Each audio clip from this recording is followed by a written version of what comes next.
Hello everyone, welcome to the class of network theory. आज के concept series में हम देखेंगे what is current and what is voltage. Current और voltage को आज के क्लास में हम समझेंगे। चलिए, व्हाट इज़ करंट, करंट क्या है, इसको समझने से पहले आप मुझे ये बताइए कि आपके घरों में जो इलेक्ट्रिक वायर यूज़ होता है उस वायर में क्या होता है। उस वायर में होता है आपका कंडक्टर। क्या होता है? कंडक्टर। और कंडक्टर किस चीज़ का बना हुआ होता है? कंडक्टर बना होता है मेटल का। किसका? मेटल का। ये मेटल क्या हो सकता है? कॉपर और एल्युमिनियम। जनरली कॉपर और एल्युमिनियम का ही यूज़ करते हैं। और मेटल के अंदर क्या होता है? मेटल के अंदर होता है फ्री इलेक्ट्रॉन। क्या होता है? Free electron. ये फ्री इलेक्ट्रॉन क्या करते हैं? फ्री इलेक्ट्रॉन ही रिस्पॉन्सिबल होता है फ्लो ऑफ चार्ज के लिए। ये देखिए आपके सामने एक इमेज, एक ड्राइंग, ये क्या रिप्रेजेंट करता है? ये एक कंडक्टर को रिप्रेजेंट करता है। इसके अंदर क्या है? बहुत सारे फ्री इलेक्ट्रॉन आपको दिख रहे हैं। फ्री इलेक्ट्रॉन है इसीलिए they are ready to move in any direction. कोई इधर मूव कर रहा है तो कोई इधर मूव करने को तैयार है, कोई इधर जा रहा है तो कोई इधर जा रहा है।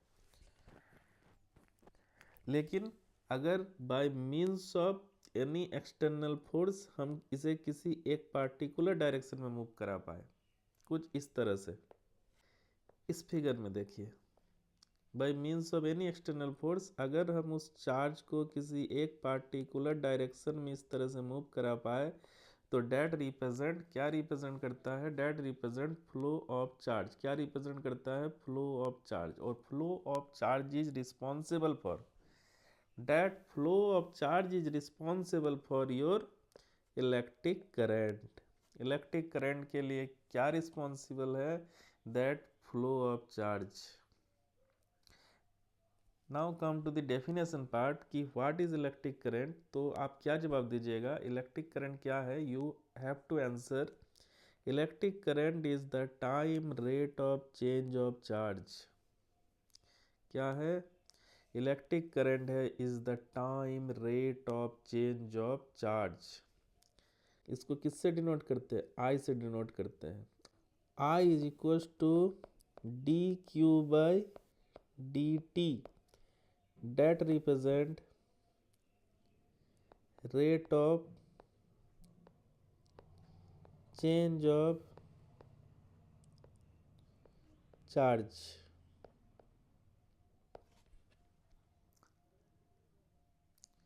इसका ये मतलब हुआ कि अगर चार्ज का कोई मूवमेंट नहीं हुआ तो करंट भी नहीं होगा। If there is no movement of charge means no current. और करंट का ऐसा यूनिट क्या होता है? That is ampere. और एक एम्पियर का क्या मतलब हुआ? एक एम्पियर का मतलब हुआ कि ये जो चार्ज है आपका, दैट अमाउंट ऑफ चार्ज, अगर एक कूलम चार्ज प्रति एक सेकंड के लिए फ्लो करता है तो करंट क्या होगा? 1 एम्पियर होगा। समझ में आई बात? 1 ampere means 1 coulomb charge flow पर सेकेंड। ठीक है। What is voltage and potential difference? अभी मैंने लास्ट स्लाइड में आपको बताया flow of electron is responsible for electric current. Electric current flow of electron या फ्लो ऑफ चार्जेस के वजह से होता है। लेकिन ये जो flow of electron in a particular direction, ये जो होगा वो क्यों होगा, किस वजह से होगा? There should be any external force, any external element. कुछ एक्स्ट्रा एलिमेंट, एक्सटर्नल एलिमेंट होना चाहिए जो आपको मेटल में से जो इलेक्ट्रॉन है उसको एक पार्टिकुलर दिशा में मूव कराएगा। वही एक्सटर्नल फोर्स को ही हम लोग क्या कहते हैं? Electromotive force. That is represented by V. समझ में आई बात? So what is voltage? To move the electron in a conductor in a particular direction requires some work or energy transfer। और this work is perform by an external electromotive force that is called EMF, and that EMF is also known as voltage or potential difference. तो अगर आपसे कोई अब potential difference पूछेगा तो आप समझा पाओगे, I hope so. And what is the definition of voltage? Voltage क्या है कि voltage is the work done to move a unit charge between point to point denoted by V. यहाँ देखिए, कोई एक टर्मिनल है A, कोई दूसरा टर्मिनल है B. अब यहाँ पे एक पॉइंट चार्ज Q है. अब इस Q को bye means of any external energy जब हम उसको किसी A पॉइंट से किसी B पॉइंट पे लेके आते हैं, तो इस A पॉइंट से B पॉइंट तक लाने के लिए जो मुझे एनर्जी लगा, जो मेरा वर्क डन हुआ, उस यूनिट पॉजिटिव चार्ज को पॉइंट A से B लाने में, उसी वर्क डन या एनर्जी को क्या कहते हैं? उसी वर्क डन और एनर्जी को आपको कहा जाता है वोल्टेज. समझ में आई बात? So what is the formula V? V is equal to dW by dQ. dW by dQ. That is rate of change of work done with respect to charge. ठीक है, आई होप आपको समझ में आ गया what is voltage, what is current. That is the basic thing.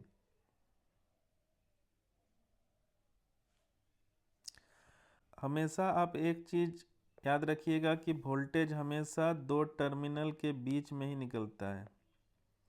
किसी भी दो terminal के बीच में ही वोल्टेज फाइंड आउट होता है, वोल्टेज रहता है, वोल्टेज रिप्रेजेंट होता है. जनरली उसको हम VAB से डिनोट करते हैं.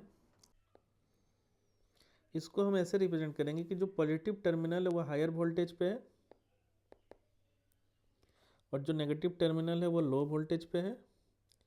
तो आप इसको ऐसे लिखोगे कि VAB का मतलब हुआ, क्या मतलब हुआ कि point A has higher potential or voltage than point B by VAB. क्या मतलब हुआ कि पॉइंट A का पोटेंशियल पॉइंट B से VAB टाइम हायर है. Point A at a potential VAB volt higher than point B.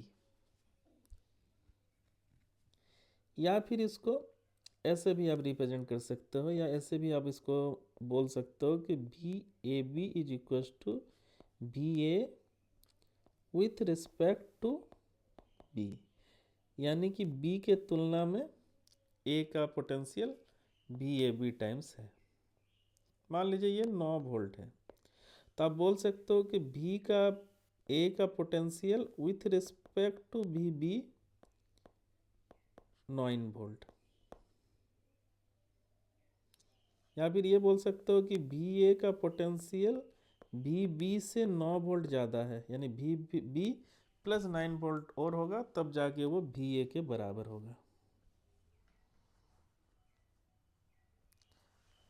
समझ में आई बात? और इसको लिखते कैसे? ऐसे चीज, ऐसे अगर मिला आपको कहीं और जो न्यूमेरिकल में देखेंगे, इसको लिखते कैसे है? इसको लिखते हैं, इसको लिखा जाता है कि VA minus VB equals to VAB equals to, यहाँ पे आप लिखोगे इसको 9 वोल्ट. इस पार्ट को देखिए, यहाँ पे क्या लिखा है? VA minus V B is equal to 9 volt. इसको कैसे इंटरप्रेट करोगे? V A minus V B is equal to 9 volt, that is your V A B is equal to 9 volt. ठीक है, अब इसी चीज को इसी इक्वेशन में अगर हम -1 से मल्टीप्लाई करते हैं तो क्या होगा? Minus V A plus V B equal to -9 volt, यानी कि V B minus V A rearrange करने के बाद that is equal to -9 volt.